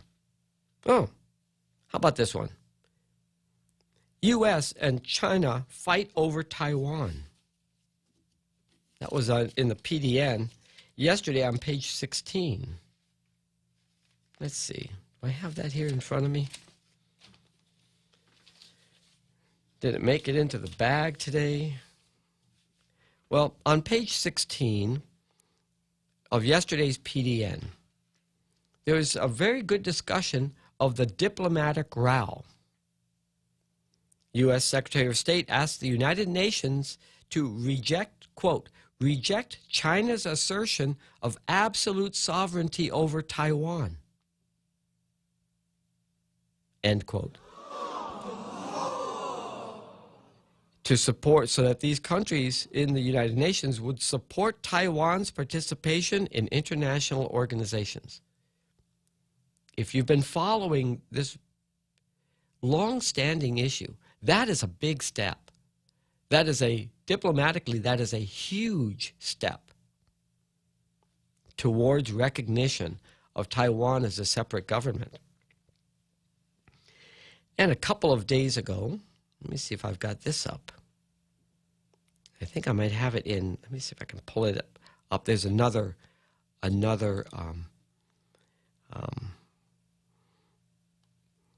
I think I left it in yesterday's folder, and I'll pull it up here, and I can. It's short. I can read this to you. I tell you what. Let's go to a break. I'll be pulling this up, and we'll come back right after this break with more the card here on Tall Tales.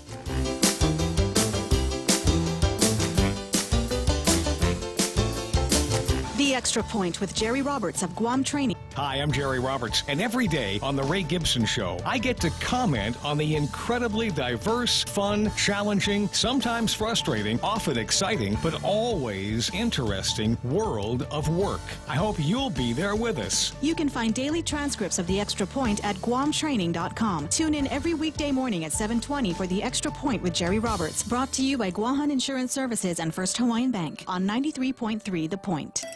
Everyone has a busy schedule these days, and sometimes we forget to schedule our routine dental checkup and cleaning. Don't neglect your dental health. Schedule one today with Dr. Robert Yang and his Smile team, conveniently located at the East West Business Center on Marine Drive, Upper Tumon.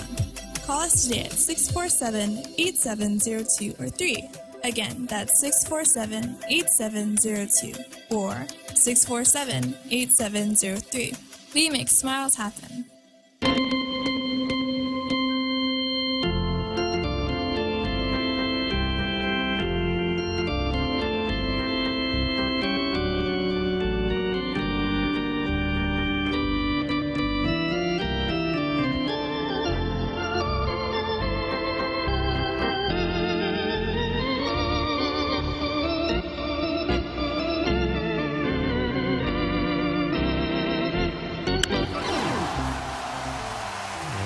Back into the ball game here with the card. We were just talking before the break about U.S. versus China. And the article I wanted to bring up with you is called, the original story was entitled, "In Taiwan War Game, Few Good Options for U.S. to Deter China." It's based on War Game's scenario of China seizing an island in between Taiwan and Hong Kong. It's controlled by Taiwan. It's in the South China Sea. And it's an island that's bigger than the other ones that they've been taking over and building up. It's big enough to put military on. And there's about 500 Taiwan soldiers defending it. So in the War Games, not done by people in Taiwan, but by a think tank in D.C., looking at this situation and thinking, what is the best way for Taiwan and the United States to effect a defense? And the article itself is called The Poison Frog Strategy. The Poison Frog Strategy. And so if you look it up, that's what you'll find. Preventing a Chinese fait accompli against Taiwanese islands. So the gaming lab at, let's see. Okay, I think I didn't carry over the citation, the full citation. How could Taiwan and the United States respond if China seized one of Taiwan's outlying islands, such as Dongsha, in the South China Sea? Whereas the U.S. national security community has focused on defending Taiwan against Chinese invasion, China's recent military activities suggest that this kind of coercion and limited aggression might be an equally urgent question. More worryingly, such a scenario could be a prelude or pathway to war involving China, Taiwan, and the United States. To explore potential policy and strategy options to prevent such a calamity, the gaming lab at CNAS, and that's the one I was trying to find here, CNAS wargamed this scenario with Taiwanese, American, and regional experts. Worryingly, the game found few credible options for pushing China to abandon Dongsha and return to the status quo. However, the game found numerous areas where preparation and multilateral coordination, particularly in concert with Japan, could deter limited Chinese aggression against Taiwan. During the game, the teams representing the United States and Taiwan struggled to compel a Chinese withdrawal from Dongsha without escalating the crisis. The team representing China avoided further escalation, giving its first-mover advantage, constrained territorial gains, and geographic proximity.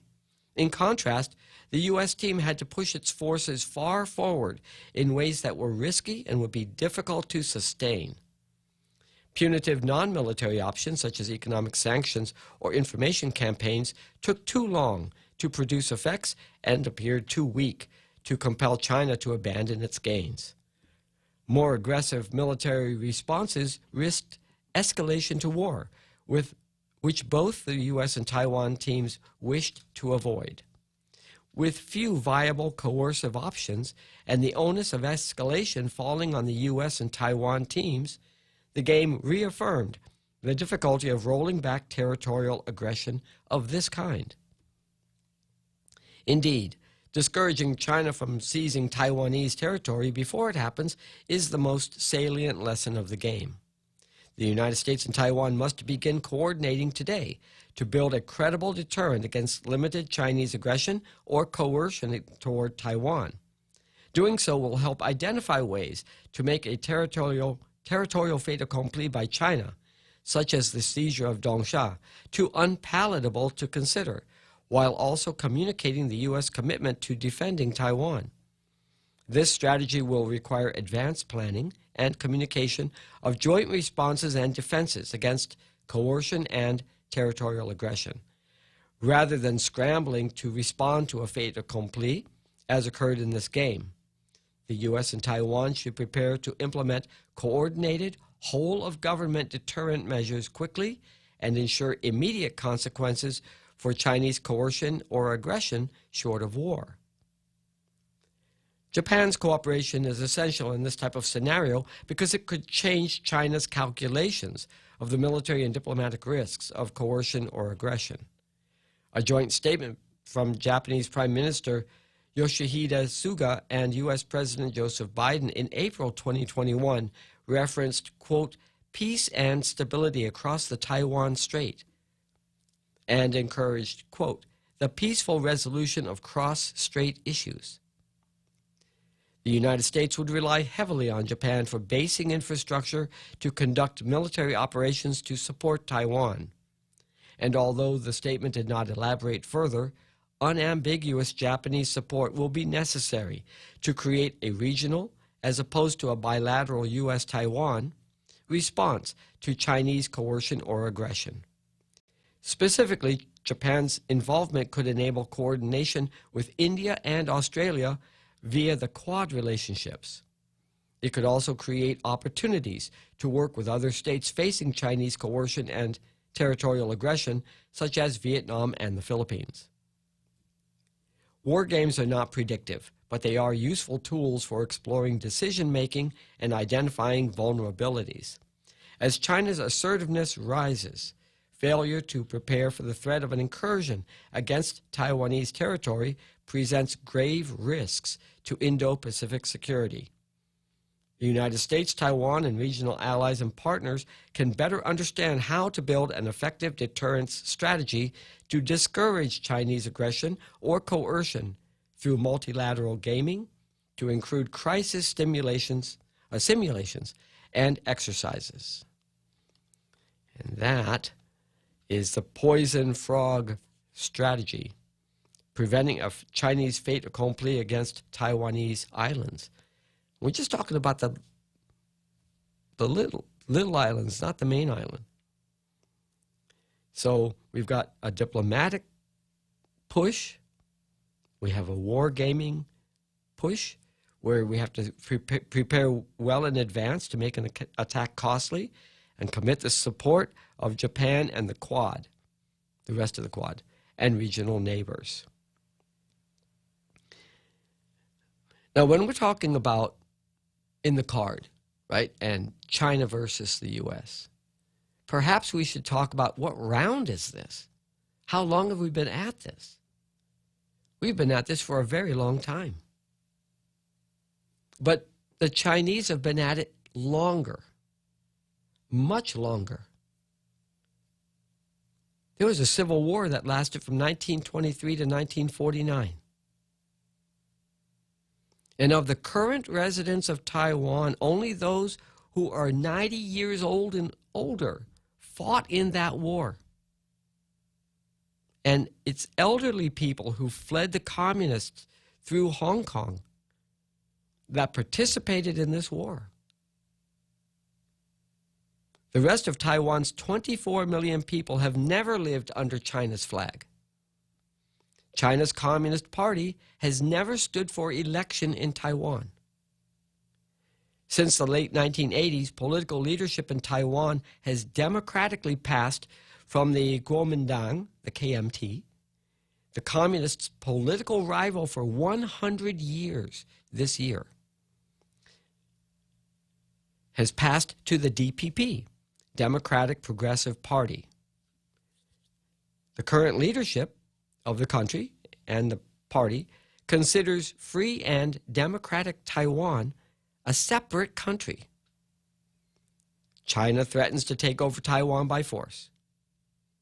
Will the United States and Japan, South Korea, the Philippines, and Vietnam defend these free people? Who are we? Are we willing to defend them? That is the question today in the card. Is this just a, oh, he said this and she said that, and, you know, they're kind of at each other's throats about it? Or is this really life and death for millions of people? I've got another Joe on the line. Good afternoon, another Joe. Thanks for calling in to Tall Tales. Hey, Daryl, can you hear me okay? Yes, I can. Thank you. Okay, so to my understanding, just watching like History Channel stuff, and the majority of the, I guess, Han Chinese that fled after the Second World War, I think it was, to Taiwan, were following Chiang Kai-shek, General Chiang Kai-shek, and I think they were the nationalists, Chinese nationalists. Yes, I'm not sure. Yes, and so now, what we think of as a Chinese nationalist is a communist in communist under communist Beijing. No, so no. The nationalists who fled to Taiwan were the losing side of the Civil War. I'm talking about nowadays. We think of a Chinese national, like they have this so-called national pride and identity.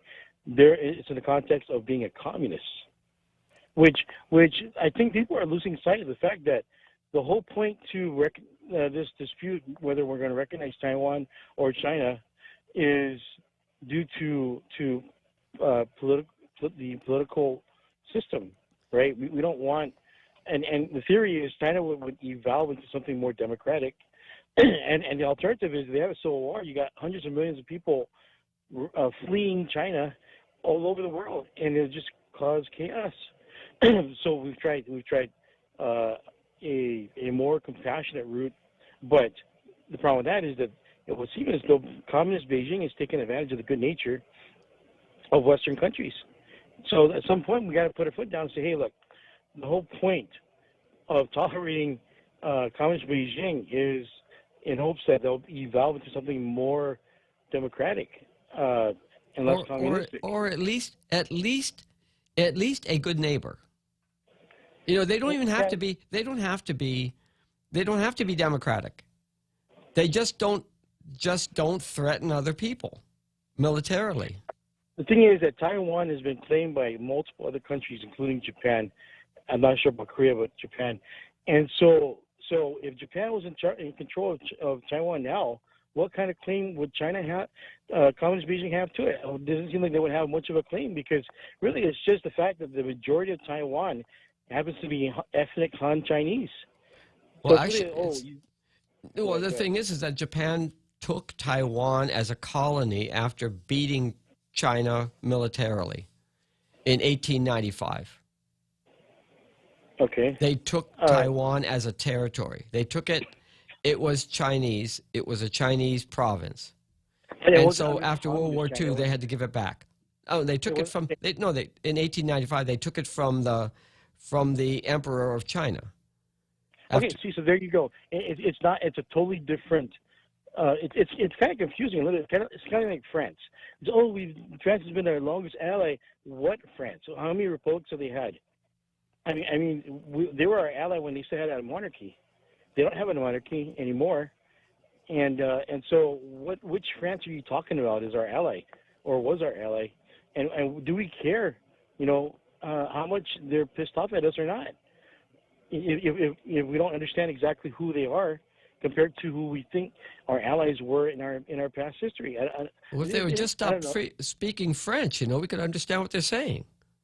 No, seriously, Daryl, this Taiwan thing, it just, the communist Beijing having a claim to Taiwan, it doesn't really seem to make sense, because if they had they had an emperor.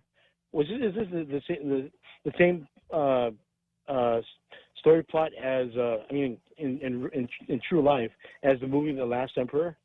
I am not sure about whether the motion picture was an accurate representation of history, but what I can tell you is that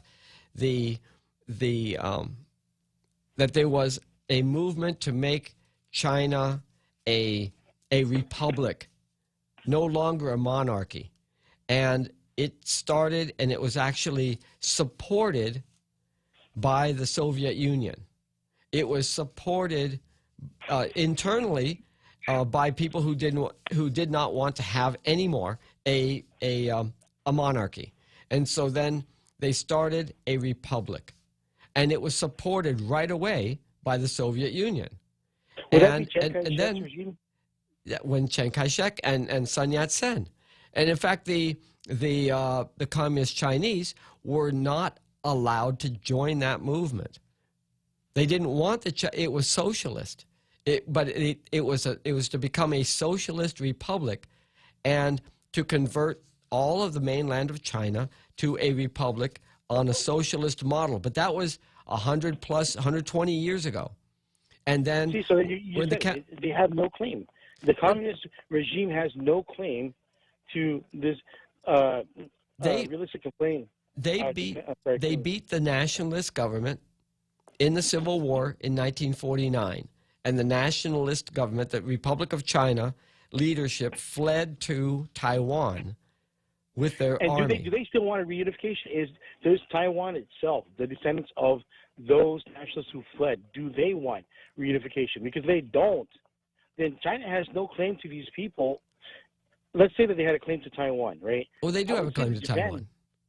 No, it was taken away from Japan, and it was given back to China, and the Chinese nationalists, the Republic of China, retreated from the mainland to Taiwan and defended it. Government, Daryl. It was given to a totally different government.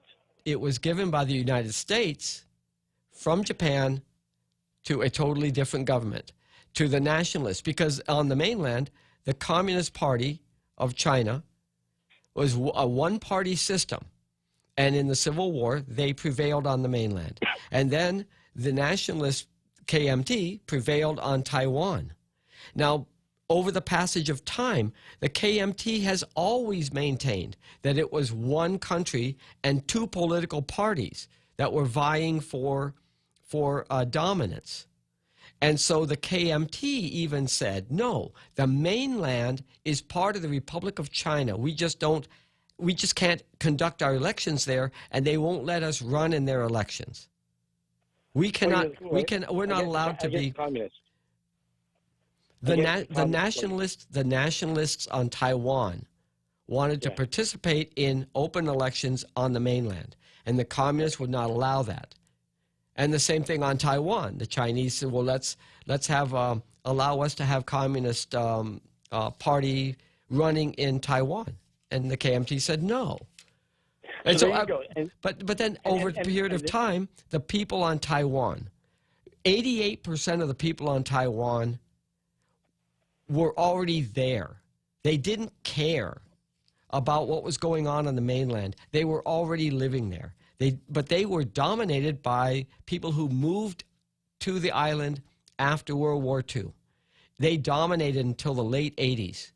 And as Frenchie has explained very well on this program, after the late 1980s, political power shifted through democratic elections to now it's called the DPP, the Democratic.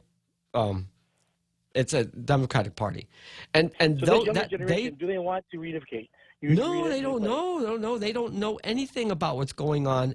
They consider Taiwan a separate country, and they don't know why everyone's making cutting deals to recognize China's claim to the island, and neither does the United States. We recognize China on the mainland because we could no longer ignore a quarter of the world's people under one flag. But wait, hold on. So the question is, you just answered the question. They consider themselves an independent country. So who are you suggesting is trying to cut deals? If the U.S. doesn't defend them, then we're cutting a deal with China. Oh, well, I'll tell you what, Daryl. Here's the thing, right? You've already seen the terrible, I'm sorry to say it, Daryl, but the terrible Democrat leadership in the Oval Office, okay, walk away from an ally which we helped to create, right, after we threw out the Taliban for not complying with our interests. And they've already shown that they're still in cahoots with the Al-Qaeda. And we asked them to turn over. They still have al-Zawahiri, I think his name is, set number 2, and they haven't turned him over. So they're still not complying with what we required 20-something years ago, Daryl. And there's a terrible guy in the Oval Office that walked away from that. Who's that? And who's that? Wait. Who's that? I don't even want to say his name. Who are you talking about? That walked away from Afghanistan? Biden did? And not only that, he did. No, wait, did he? Did Biden walk away from Afghanistan? He did it in a way that was not in compliance with the agreement. This was agreed to. This was agreed to in January of 2020. Okay. And it was supposed to happen in like April. And Biden extended it until the summer. But it was supposed to be based on but the troops were already pulled out.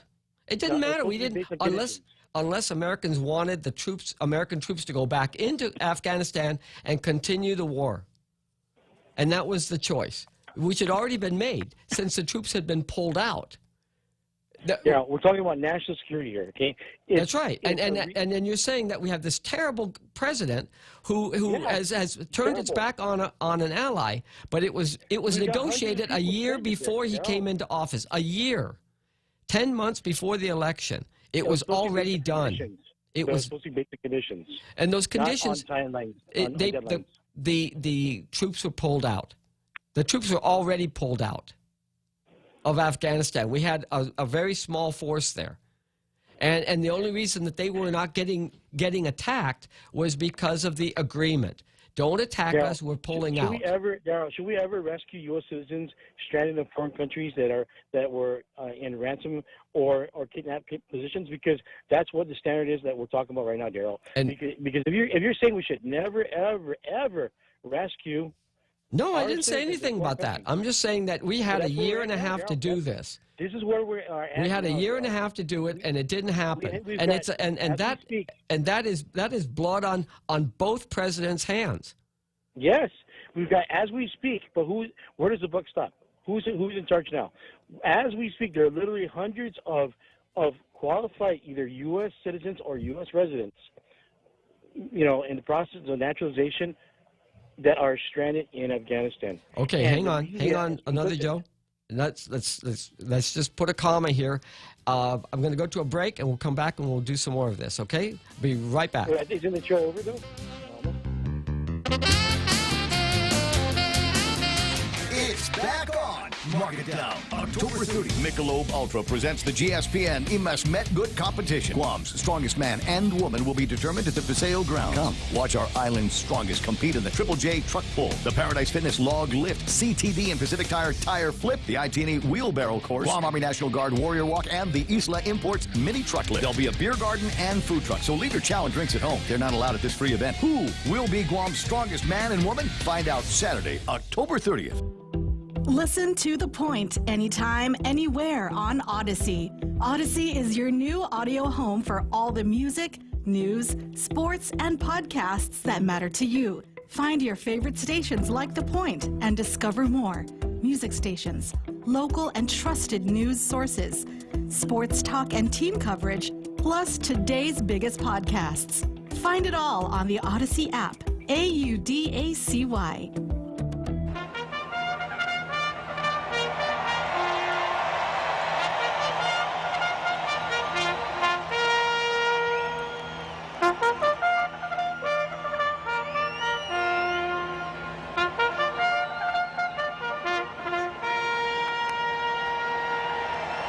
And welcome back to Tall Tales. I'm Daryl Taggarty, sitting in for Bob Klitzkie, who will be back on Monday. And I've got another Joe on the line. We've been talking about, well, we were talking about Taiwan, but we were drawing the parallel to Afghanistan. Yeah, because it's a diplomatic efforts, right? Across the board. Oh, military too. Military. We're enforcing our will. And so anyone who we attempt to have as our ally in the future is going to think twice, 3 times. They already are. Japan is wondering. South Korea is wondering. Philippines is wondering. Vietnam is wondering. Taiwan is wondering. Are we going to stand up or not? Are we good for a word or not? It's been terrible leadership, Daryl. Terrible. That's right, which makes these days really, really risky. Because does this mean that Biden's got to show some nuts? It means they should impeach him. They should have done it already. Oh, you want Kamala Harris for president so badly that you would want to impeach Biden for being a wimp? Daryl, it's the only system we have. Either we trust it or we don't. That's right. And are you trusting the American people who voted? Or do you want to install a strong man to do what is going to make you feel like is our proper place in the world today? But not by election. We're not going to install him by election. Because if you impeach, this is our system. That's right. And if you take out Biden, then you got Kamala Harris. That's our system. And if you take out Kamala Harris, you got Pelosi. Either she conforms, either she does better or she doesn't. Well, why? What has he done for impeachment? Tell me. Go ahead. Tell me. He walked away. He did not show leadership. He did not there wasn't due diligence. He didn't put in more troops into Afghanistan? Every president since Obama has been trying to get out of Afghanistan. He did not follow the advice of his cabinet. He didn't follow the advice of his intelligence organizations.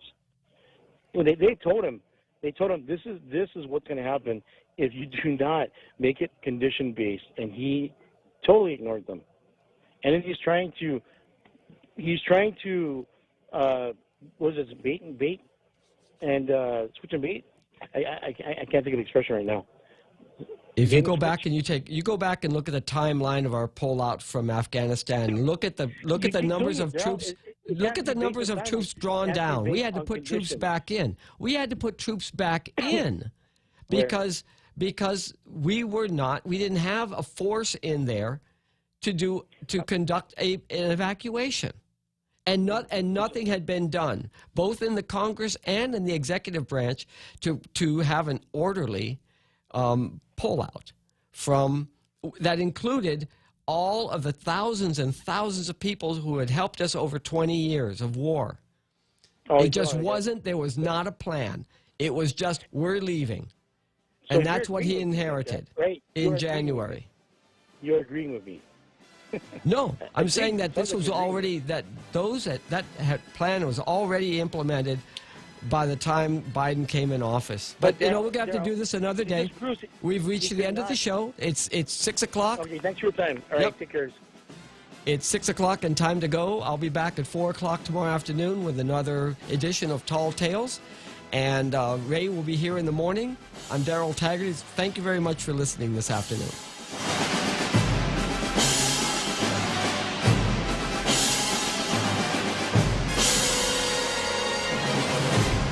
The Point is KUSG, Hagåtña, Guam, 93.3 FM and 104.3 HD3. Delaying his trip, I'm Jack Callahan, Fox News. President Biden pushing back by a few hours what had been his scheduled departure this morning for an overseas trip so he can meet on Capitol Hill with members of the Democrat caucus and urge them to push his social spending bill over the finish line. A number of key provisions reportedly scrapped. Paid family and medical leave is unlikely to be included in a social spending plan from Democrats. West Virginia Senator Joe Manchin expressed reservations over the policy. To expand social programs when you have trust funds that aren't solvent, they're going insolvent, I can't explain that. It doesn't make sense to me. Guaranteed family leave was a major part of President Biden's Build Back Better agenda. Dropping the provision will be a setback for progressives already frustrated over the reduced scope of a reconciliation bill. Fellow Senate Democrats say they will continue to lobby Manchin on family leave options. Fox's Jared Halpern, the president now scheduled to leave for Rome in a meeting of the G20 leaders early this afternoon. A judge has refused to stop New York City from enforcing tomorrow's deadline for city workers, including cops and firefighters, to be vaccinated against the coronavirus or go without pay. At a news conference, a fire union leader says the city will have to dismiss them on Friday, risking shortages of firefighters and EMTs. Fox's Gernal Scott reports that firefighters union leader is predicting up to 20% of the city's firehouses could be left unstaffed next week. Reportedly over a dispute about a face mask, an American Airlines flight attendant has been injured in what the airline says was an in-flight assault by a passenger. The New York City to California flight diverted to Denver, where the man was arrested. Wall Street Wednesday, the Dow lost 266 points, the S&P 500 down 23. Asian stock markets closing lower for a third straight day. Dow futures are ahead more than 50 points. America is listening to Fox News. Jason in the house.